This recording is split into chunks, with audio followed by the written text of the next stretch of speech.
And last Monday I learned one new thing. Read the lessons before you agree to preach.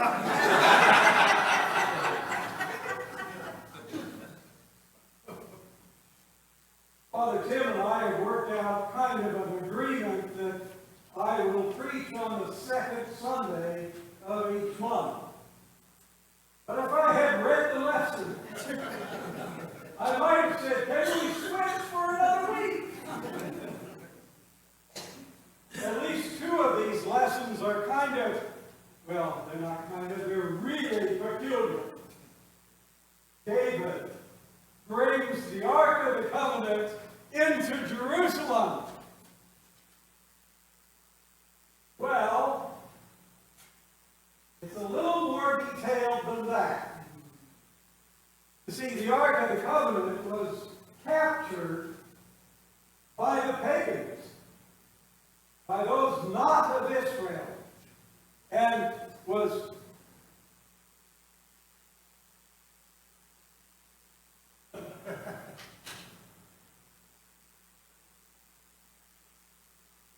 Elijah's dream.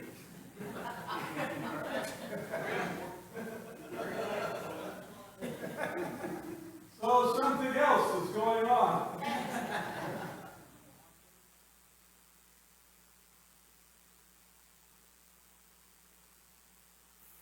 Maybe I jiggle this a little.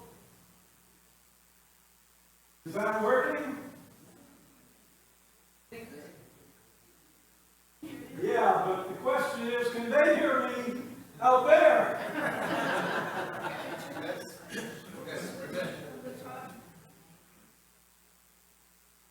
This one doesn't have a switch on the top. Chuck, are we doing okay? All right. So, the Ark of the Covenant is among the heathen. And the person who was housing the Ark of the Covenant has all kinds of terrible disasters happening to them. So he decides it's better to get rid of this thing than to keep it. So he gives it back into the hands of the Israelis. And it's housed in the house of Abinadab, who then is blessed with so much that David thinks, this is a good thing. I'll bring it to my new capital of Jerusalem. And there we can all be blessed. And so he goes to get it. Well, he's still a little nervous. And as he brings the Ark of the Covenant down the hill, the cart is jostled. And Ohio reaches out his hand to make sure that the ark doesn't fall off the cart. And God zaps him. And David is a little more nervous. So he takes the Ark of the Covenant a little way, and then he makes a sacrifice to God. God accepts the sacrifice. We'll keep going. But he stops every once in a while just to make sure. And they reach the outskirts of Jerusalem, and David and his band of warriors are dancing in front of the Ark of the Covenant. And they bring it into Jerusalem.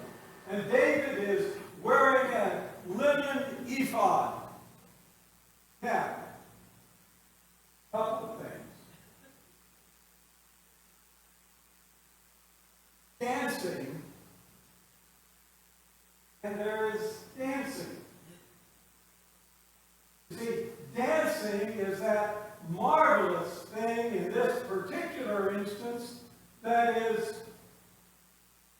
rejoicing and doing a religious dance in front of the Ark of the Covenant.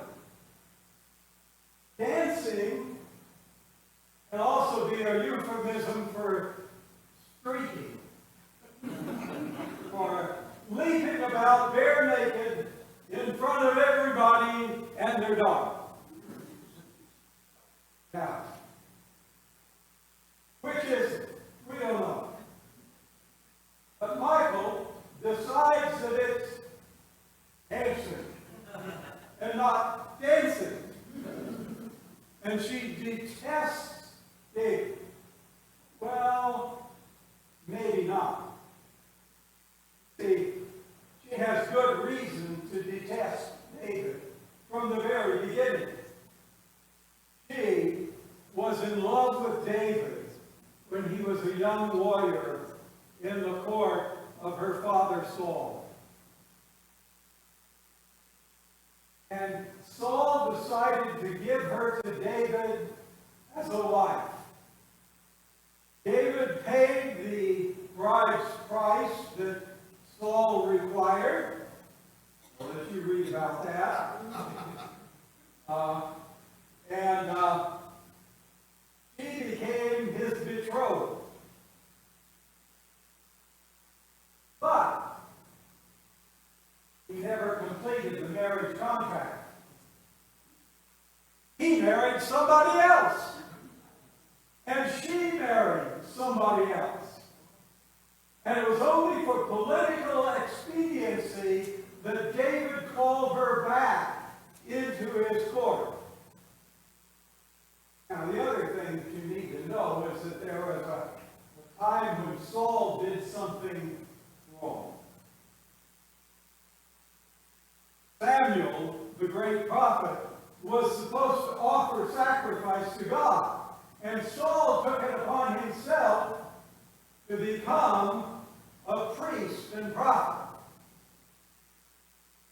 Because of that, God told him that he was going to die. Now, David is wearing a priestly garment, an ephod. And he's making sacrifices just like Saul did. So, Michael has good reason to detest this.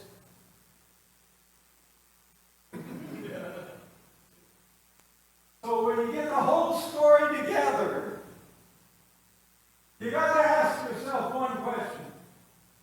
What's the good news?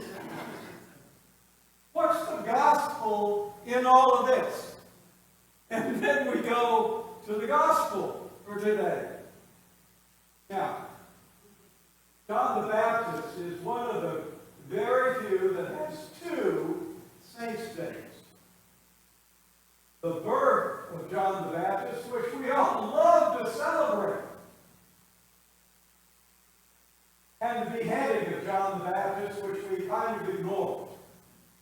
And guess what I get to preach about? Now, Mark's account is a little peculiar. I don't think Mark knew much about Judaism, and I don't think Mark knew much about Jerusalem, because he gets everything kind of confused in there. Herod is not a king. He's a tetrarch. He's a mouthpiece for the emperor. He loved to be king, but he's not from the kingly family. So he can't. He married his brother's wife, Herodias. But it wasn't Philip. It was a different brother. Maybe it was legal and maybe it wasn't.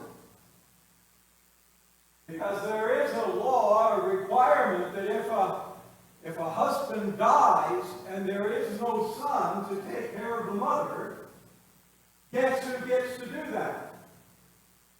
The brother of the man who died.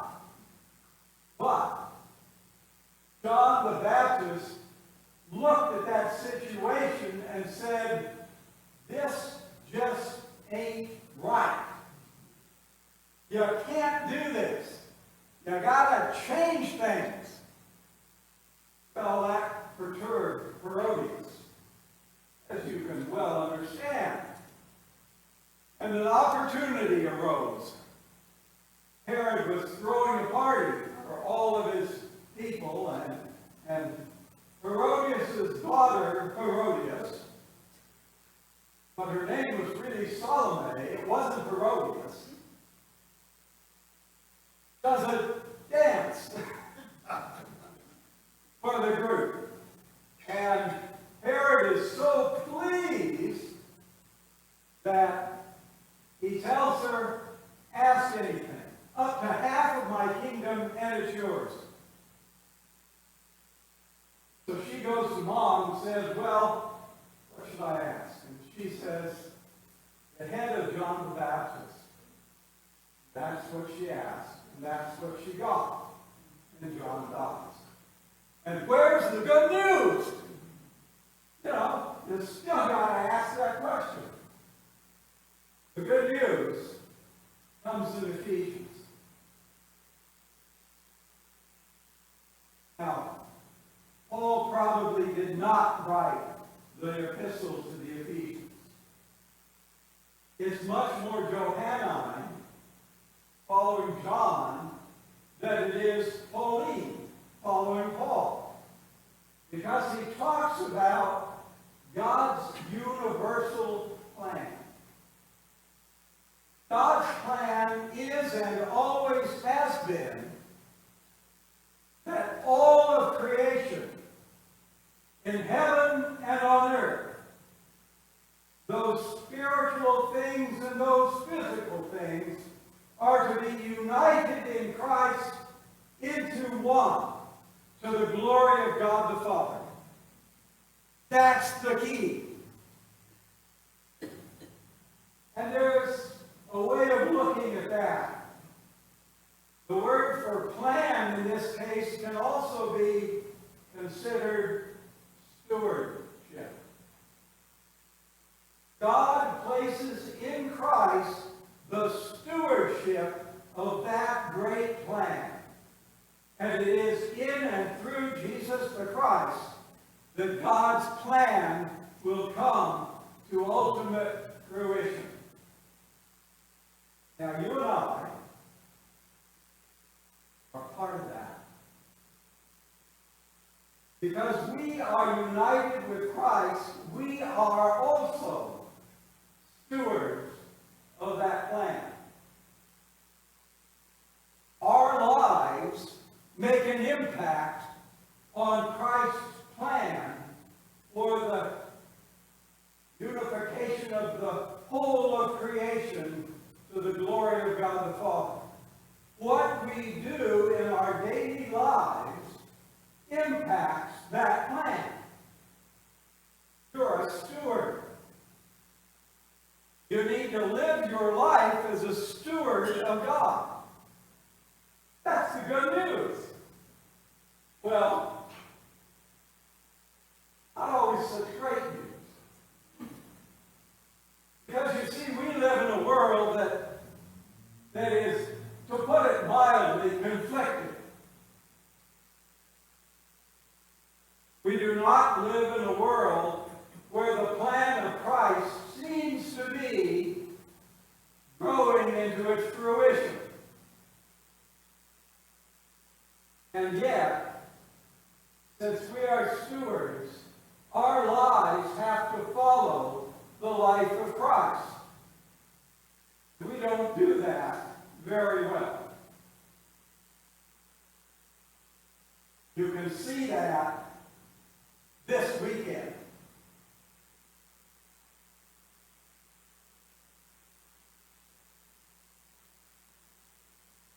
A young man pulls out a gun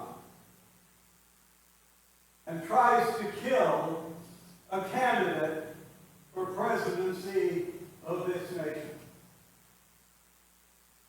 And what is our responsibility in the midst of that? We may or may not agree with the politics of anybody. And it's not to be said that only one group gets aimed at. But what we are called to be in Christ Jesus, we are called to change that situation. Whether you agree with him or not, we are called and the restoration of health for Donald Trump. Just as though it were Joe Biden who were shot at. It doesn't matter as Christians. We are to pray for his healing. Whether you want to elect him or not doesn't matter. What does matter is your response to that situation.